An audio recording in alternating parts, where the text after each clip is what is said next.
Hey, it's Jeff Cannata coming at you with arms wide open, talking about Creed. No, not the band, the new film, the new seventh, I guess, installment of the Rocky franchise.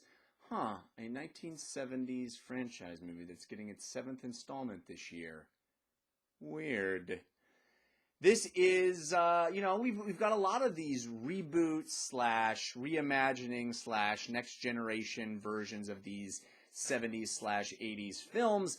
Creed, I will tell you right here at the top, is a smashing success. There are very few of these that have actually worked.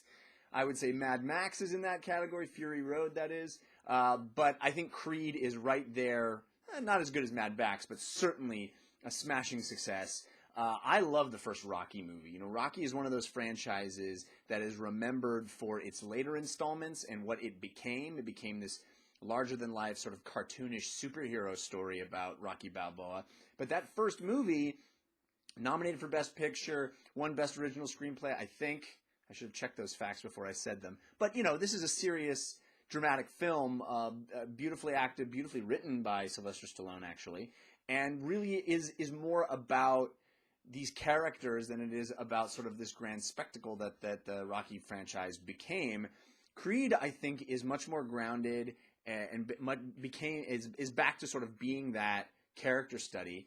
This is Michael B. Jordan, who is a fantastic actor. Seeing him in this really makes me realize how wasted he was in the Fantastic Four film. But he's a fantastic actor I've liked for a long time. He plays the son, the bastard son, you would say, of Apollo Creed, the nemesis in the first film, the first Rocky film, who became good friends with Rocky Balboa in subsequent films.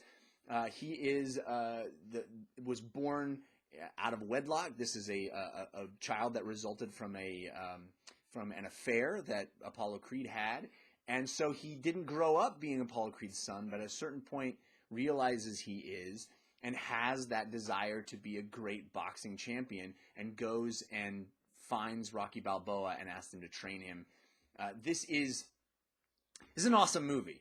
You really care for these characters. You really feel the sense of that underdog story. Even though this is a kid that comes from privilege, he does feel still like that underdog that the first Rocky movie really portrayed so well. And we're back in Philadelphia. We're back in the mean streets. We're back sort of building ourselves up. There are some awesome montage sequences. A Rocky movie's got to have a good montage sequence. This movie has at least 2, maybe 3 great montage sequences. Great training.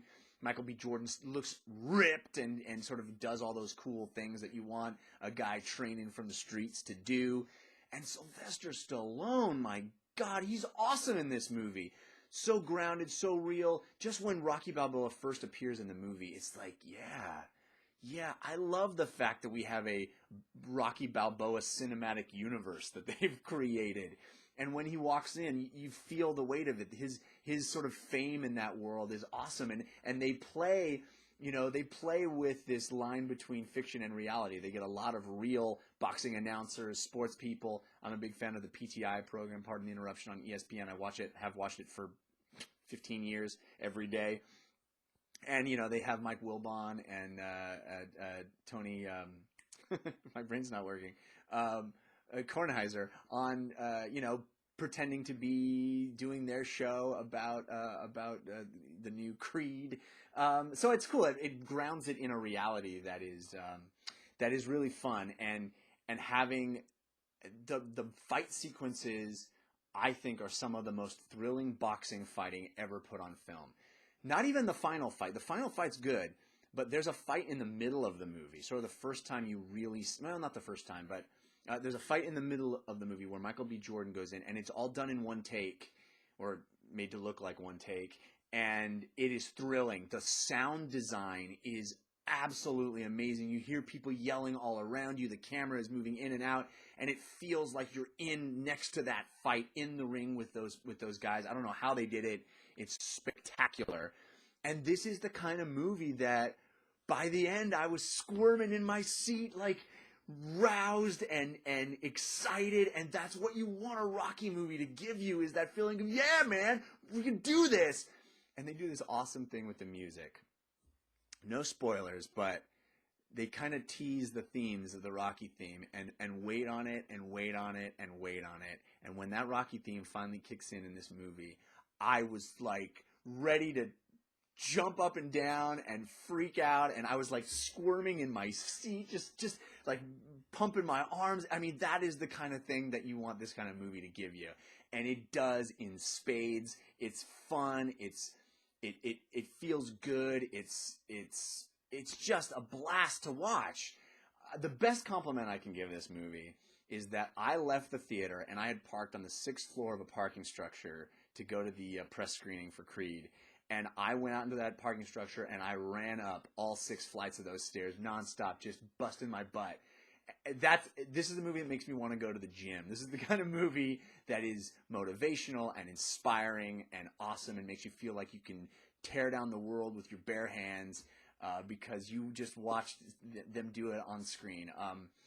It's a great movie. It's a great movie. I think anybody that wants to see a great tale of heart, of friendship, of being able to do something you didn't think you could do, of what those Rocky movies really started out as. This is a revitalization of the franchise. I hope there are sequels to this. I hope Creed becomes a franchise. I would love to see more Michael B. Jordan in boxing. I think this is a more fun to watch than actual boxing, which, I guess isn't saying much these days, but go see it. I highly recommend Creed. Hey, if you want to hear me talk more about Creed, including a full spoiler discussion, we will be covering it on the Slash Filmcast. You can check that out at slashfilmcast.com. Subscribe here for more videos. I'll be coming at you with more NLB minis soon. Thanks for watching. Happy holidays.